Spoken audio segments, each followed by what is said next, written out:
viaggio fantastico finché per fortuna ci ha rivelato Medical Group. Allora, quest'oggi incontro molto importante al Centro Candiani di Mestre con degli studenti piuttosto carichi, piuttosto motivati. Qual era il senso di questo incontro? Il senso dell'incontro era portare conoscenza rispetto ai grandi eventi che ci aspettano, quale l'Olimpiade, ma anche fare rete tra scuola, sport, docenti, studenti, associazioni, perché tutti noi siamo attivi nell'ambito del volontariato e pensiamo che questo possa, come federazione, pensiamo che questo possa essere davvero un valore aggiunto per i giovani e per il nostro futuro. Anche perché, come diceva lo stesso De Coubertin, lo sport non è fatto solo appunto di agonismo, ma ci sono anche dei valori.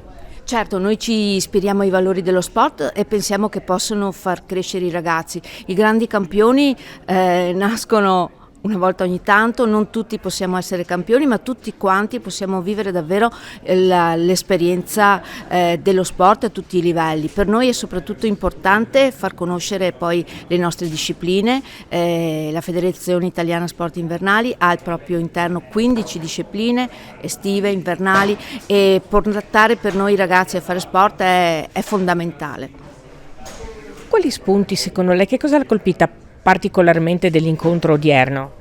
Come sempre mi colpisce la grande forza dei ragazzi, perché sono il motore di tutti questi eventi, quindi vederli emozionarsi, rispondere alle domande, interagire con noi è sempre una grande emozione. Si parlava prima del volontariato, quanto conta il volontariato negli eventi sportivi, in particolare come quelli che il Veneto andrà a vivere prossimamente, tra cui appunto le Olimpiadi invernali?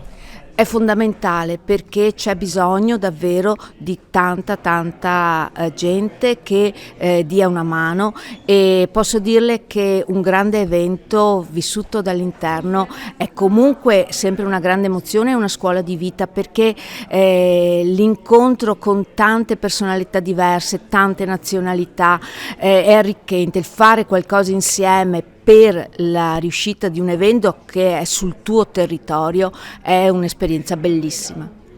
Anche perché è ben vero che la gente va a vedere gli atleti, i campioni, come ha detto, ma è ben vero anche che se non c'è dietro le quinte gli eventi stessi non possono esserci. Certo, l'evento l'atleta è la punta di diamante, ma poi c'è tutto un mondo che ci riguarda tutti a tutti i livelli. Quali sono i prossimi passi sempre con le scuole per far conoscere meglio questi valori, questi eventi?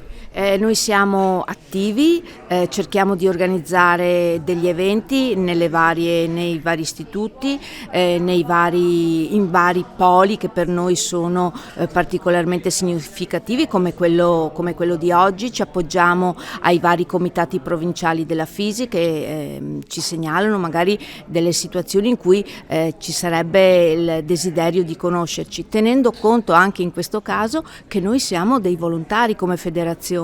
E quindi anche in questo caso uno dei passi successivi può essere proprio quello di formare ulteriori persone che possano andare nelle scuole direttamente e portare esperienza rispetto ai valori dello sport e al modo di viverli che noi abbiamo. In tal senso, ultima domanda, ma non ultima in ordine di importanza, voglio lanciare un appello affinché sempre più gente venga a far parte del vostro grande gruppo, della vostra, possiamo chiamarla così, grande famiglia.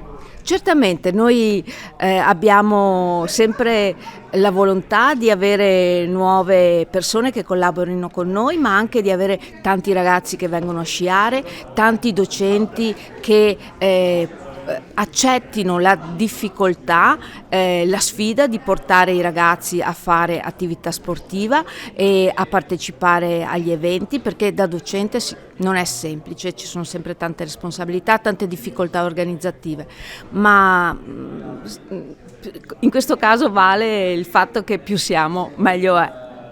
Allora, innanzitutto, come stanno procedendo le cose in previsione di questo importantissimo evento che riguarderà Cortina e anche Milano, ricordiamolo? Stiamo lavorando assiduamente in questi mesi, adesso abbiamo appena finito la stagione invernale. Quest'estate sarà un'estate di programmazione e di alcuni eventi anche estivi per Fondazione Cortina. Con Milano c'è una relazione giornaliera proprio per la definizione di tutta la parte operativa e dei servizi che riguarderanno Cortina. Oggi è un incontro molto importante con le scuole qui al centro Candiani di Mestre. Quali sono state le sue sensazioni, le sue impressioni? Ecco. Questi eventi sono sempre molto emozionanti, che ci permettono di entrare in contatto con i ragazzi giovani e cerchiamo sempre di trasmettere quelli che sono alcuni concetti chiave di queste Olimpiadi e dei valori dello sport. Direi sicuramente un'esperienza positiva, anche i ragazzi li ho visti molto entusiasti. Che cosa c'è ancora da fare per arrivare al meglio alle Olimpiadi e Paralimpiadi, ricordiamolo?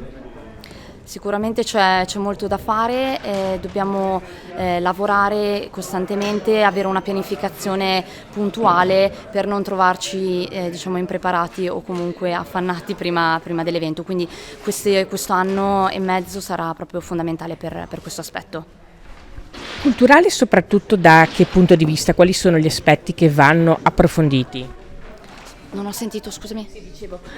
Culturale soprattutto da che punto di vista? Nel senso che quali sono gli aspetti che andranno approfonditi maggiormente? A livello culturale sicuramente un aspetto sul quale lavorare è il tema dell'accessibilità e dell'inclusione, anche in ottica paralimpica, quindi questo è uno proprio degli aspetti cruciali che stiamo trattando negli incontri con le scuole.